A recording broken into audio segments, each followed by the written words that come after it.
खाने वाली चुड़ैल। रात को अचानक राधिका मौसी को किचन से कुछ गिरने की आवाज आई।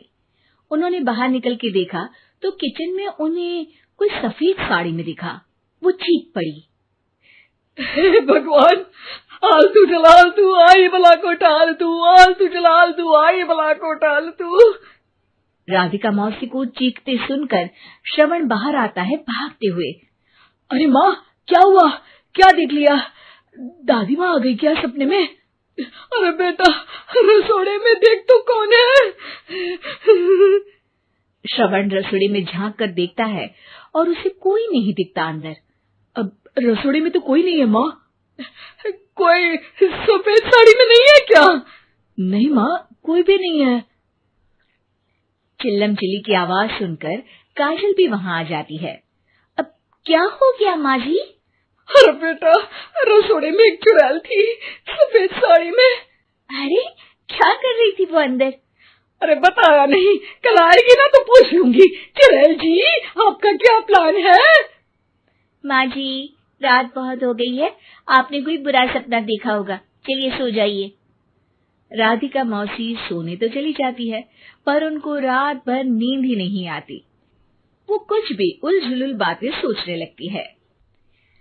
कहीं चुड़ैल की वजह से तो घर में टेंशन नहीं हो रहा, कहीं उसी की वजह से तो वो दादी नहीं बन पा रही। सुबह जब राधिका मौसी रसोड़े में छानबीन करती है तो पाती है कि नींबू का अचार गायब है। चुड़ैल नींबू का अचार ले गई, मुझे तो ठीक नहीं लग रहा कुछ। चुड़ैल को भी पता है कि जिंदगी का असली मजा तो खट्टे में ही है। राधिका मौसी झट से श्रवण को फोन कर देती है। बेटा, मुझे समस्या समझ में आ गई है, हमें एक तांत्रिक की जरूरत है। अरे क्या बोल रही हो माँ, तांत्रिक की क्या जरूरत है? आप पूजा पाठ तो कर ही रही हो ना। आलतू जलालतू मंत्र सारे फालतू जैसे कुछ मंत्र पढ़ो, चली जाएगी अपने आप चुड़ैल। अरे नहीं बेटा, कभी चुड़ैल को कम नहीं समझते। अरे तुझे पता भी नहीं चलेगा कि कभी वो छल करके काजल की जगह घर की बहू खुद बन जाएगी। क्या माँ, कुछ भी बोल रही हो? कहाँ काजल और कहाँ चुड़ैल? वैसे एक बात बताओ, काजल को अगर गाने के लिए बोल देना तो चुड़ैल काजल की आवाज सुनकर घर तो क्या, धरती लोग छोड़कर चली जाएगी। तुम ना पढ़े लिखे बच्चे हर चीज को मजाक समझते हो। तुम रहने दो, मैं खुद ही तांत्रिक को बुला लेती हूँ। अच्छा सुन, शाम को इमली लेके आना। क्या है कि चटनी खाए बहुत दिन हो गए है ना? नहीं माँ, इमली तांत्रिक से ही मंगवा लो ना, आटा वगैरह भी उसी से पिसवा लेना। देखो मुझे काम करना है। श्रवण रात को कई तरह की सब्जियों के साथ माँ के कहने पे चटनी के लिए इमली भी ले आया था, लेकिन राधिका मौसी के दिमाग में अलग ही फिल्म चल रही थी। उन्हें अब सिर्फ शक ही नहीं यकीन होने लगा था कि शायद चुड़ैल ने श्रवण पर अपना जाल बिछा दिया था, जिस वजह से श्रवण उनकी बात ही नहीं मान रहा था। पर कोई नहीं, आने वाली रात में राधिका मौसी खुद तैयार हो गई चुड़ैल को पकड़ने के लिए। रुद्राक्ष की माला, तुलसी का पत्ता, हनुमान चालीसा सब हाथ के पास ही था, बस चुड़ैल का इंतजार था। और जैसा राधिका मौसी ने सोचा था वैसा ही हुआ। वो चुड़ैल उस रात भी आई, पर वो राधिका मौसी से तेज निकली और राधिका मौसी के उससे पकड़ने के पहले ही वो भाग खड़ी हुई। जरूर बहू पे साया है उस चुड़ैल का, तभी तो श्रवण के कमरे में गई है। और अगली सुबह राधिका मौसी पिछली रात हुए हमले में किन चीजों का नुकसान हुआ उसका हिसाब लगा रही थी। उनके खेमे से एक आम के अचार की शीशी भी गायब हो चुकी थी और वो इमली भी जो कल श्रवण लेकर आया था। राधिका मौसी इस बारे में सोच ही रही थी कि श्रवण जल्दी से रसोड़े में आकर दवाइयों की पोटली ढूंढने लगता है। अरे बेटा, क्या हो गया? अब माँ, वो काजल की तबीयत खराब है, बहुत घबराहट हो रही है उसे। हे भगवान, मैंने पहले ही कहा था कि तांत्रिक को बुला लेते हैं, पर नहीं, अब देखो उस चुड़ैल ने काजल को अपने वश में करना शुरू भी कर दिया है। हालांकि श्रवण भूतों में विश्वास नहीं करता था, पर अब वो भी डर जाता है और राजी हो जाता है एक तांत्रिक को बुलाने के लिए। कुछ ही घंटों में तांत्रिक आ जाते हैं और राधिका मौसी तांत्रिक जी को सब बता देती है। घोर संकट, घनघोर संकट, चुड़ैल को मारू जोर चाकट, ओम भट स्वाहा खटखा के आहा। अरे ये क्या मंत्र है? मेरे खुद के ओरिजिनल मंत्र है, कल रात को ही लिखे हैं, अच्छे लगे तो दाद चाहूंगा। एक और मंत्र सुनो। अर्ज किया है आब्राकडाब्रा, दिल्ली बम्बई आगरा, चंदा मामा सोवरले सुरन मामू जारा। ये मंत्र है? अरे कोई 40 वालीसा पढ़ो ना। वक्त कम है, 40 नहीं पड़ेंगे, 20-25 में काम चलाना पड़ेगा। अलक निरंजन जाके लंदन, मुफ्त का मंजान घिस मेरे नंदन। अरे जल्दी करो तांत्रिक जी, जल्दी करो। तांत्रिक अपने उल झलूल मंत्र पढ़ने लगता है। श्रवण को तांत्रिक पे शक होता है। वो अपने एक डॉक्टर दोस्त को कॉल कर देता है ताकि कोई अनहोनी हो तो इमरजेंसी में चीजें मैनेज हो जाए। तांत्रिक धुनी रमाता है, जिसकी वजह से कमरे में काफी धुआं हो जाता है और जिसकी वजह से बहू की घबराहट बढ़ जाती है। अब भागेगी चुड़ैल। हाँ। बहू खांसते हुए धुएं से बचने के लिए बाहर चली जाती है। अरे भाग रही है, भाग रही है। पीछे पीछे श्रवण भी जाता है। बहू एक सोफे पर बैठ जाती है। तभी डॉक्टर दोस्त आ जाते हैं और श्रवण को पानी लाने के लिए कहते हैं। थोड़े चेकअप के बाद डॉक्टर कहते हैं, मेरे हिसाब से जाप का काम पूरा हो गया है। क्या मतलब? अरे कुछ भी नहीं माँ, कोई चुड़ैल नहीं है, खुशखबरी है, अब दादी बनने वाली है। मगर वो सब अचार के डब्बे। श्रवण दोनों अचार के डब्बे अपनी माँ को दिखाता है, जो कि उनके बिस्तर के नीचे छुपे हुए थे। आपने सही बोला था माँ, वो चुड़ैल काजल ही थी जो खट्टा खा रही थी। हमें कल ही पता चला, पर हमने आपको ये तांत्रिक वाला काम करने दिया ताकि आपको भरोसा हो जाए कि भूत वगैरह कुछ होता ही नहीं। अच्छा अच्छा, ये तो बड़ी खुशी की बात है। पर बेटा मुझे एक झाड़ू तो ला दे। क्यों माँ?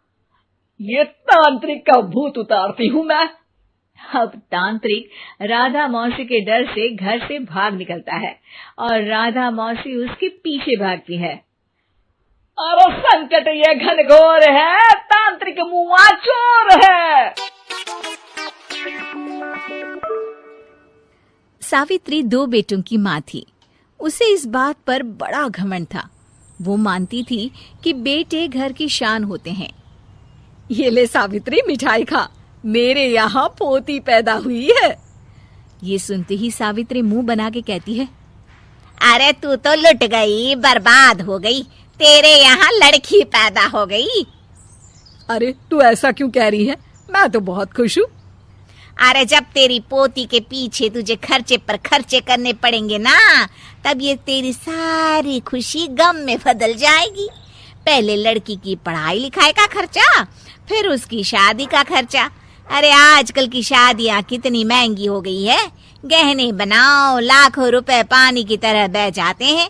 लड़कियाँ तो सिर्फ खर्चा करवाने के लिए ही पैदा होती हैं। इस तरह लड़कियों के प्रति अपने विचार व्यक्त करते हुए सावित्री ममता को लंबा चौड़ा भाषण देके चली जाती है। अब तो आप लोग इस कहानी में सावित्री देवी का पात्र अच्छी तरह समझ ही गए होंगे। कुछ समय बाद सावित्री की बड़ी बहू भी एक लड़की को जन्म देती है। फिर क्या था, सावित्री पूरा आसमान सर पर उठा लेती है। हे भगवान, ये तू मुझसे किस जन्म का बदला ले रहा है? अरे मैं तो मंदिर में रोज आकर तुझसे कहती तो थी कि मुझे एक पोता चाहिए, और तूने मुझे पोती दे दी। इतनी मिठाइयाँ और प्रसाद चढ़ाने का क्या फायदा हुआ? तभी सावित्री की बहू निशा कहती है, क्या माँ जी, आप भी इतनी सी बात पर नाराज हो गई हैं? देखिए तो आपकी पोती कितनी सुंदर है, बिल्कुल आप पर गई है। अरे चुप कर, तुझे 9 महीने इतने महंगे महंगे काजू बादाम फल फ्रूट खिलाने का फायदा क्या हुआ? मेरे तो सारे पैसे बर्बाद हो गए। ये सुन सावित्री का बड़ा बेटा अजय कहता है, माँ, तुम सिर्फ नाम के लिए 2020 में रहती हो, असल में तुम्हारा दिमाग सैकड़ों साल पुरानी सोच रखता है। आज के जमाने में लड़का और लड़की में कौन फर्क करता है। मैं तो बहुत खुश हूँ कि भगवान ने मुझे लक्ष्मी के रूप में बेटी दी है। लेकिन सावित्री पर अजय की बातों का कोई असर नहीं होता।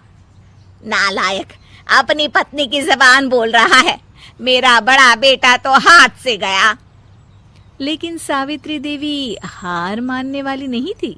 वो पोते की चाह में अपने छोटे बेटे विजय की शादी करवा देती है। कुछ समय बाद आखिरकार वो दिन आ ही जाता है जब सावित्री की छोटी बहू गर्भवती हो जाती है। सावित्री इतनी खुश हो जाती है कि वो बच्चे के जन्म से पहले ही सारे मोहल्ले में ढिंढोरा पीटने लगती है।